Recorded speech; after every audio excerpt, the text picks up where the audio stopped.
So we are waiting for clarity on a sudden and mysterious detour by the U.S. Secretary of State. Mike Pompeo was scheduled to meet with German Chancellor Angela Merkel today, but early Tuesday morning he abruptly cancelled his trip to Berlin to travel elsewhere. Now, the media traveling with him were told not to say where they were going, and they were warned they might not be able to report details until they were ready leaving the location.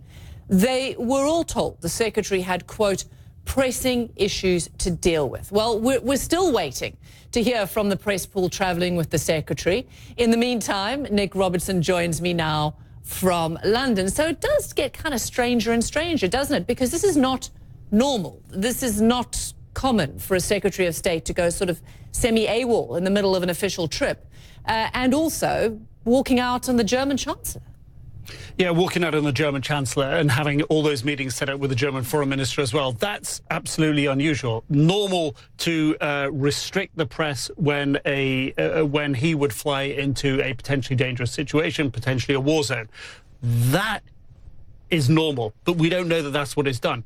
All we know that it so far is that it's cancelled this meeting with the German Chancellor, and the German Chancellor has sort of fallen foul of President Trump's diplomacy, one could put it that way, on several occasions so far. Refusals to handshakes, really going off at her at a meeting of NATO leaders last year. So for the Germans to be, again, apparently it seems snubbed in this way after this previous treatment by this administration, really that is something very strong and very unusual. Yeah, stood up, snubbed, dumped. I mean, I don't know, we can come with all sorts of descriptions, but either way, while there may be that kind of messaging to the Germans, there's also been a lot of messaging, pretty blatant messaging, I must say, with regard to Iran. You wonder if this is all playing into that.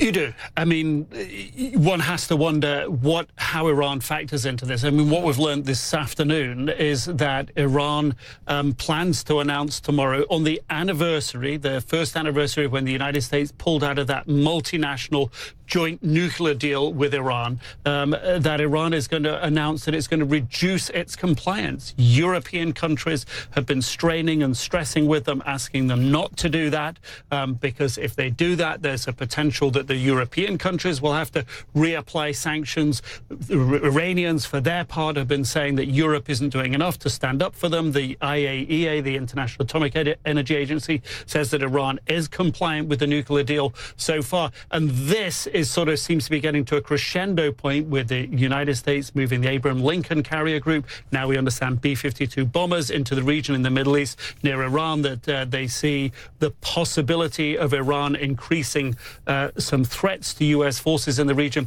You can see all of this is ratcheting up.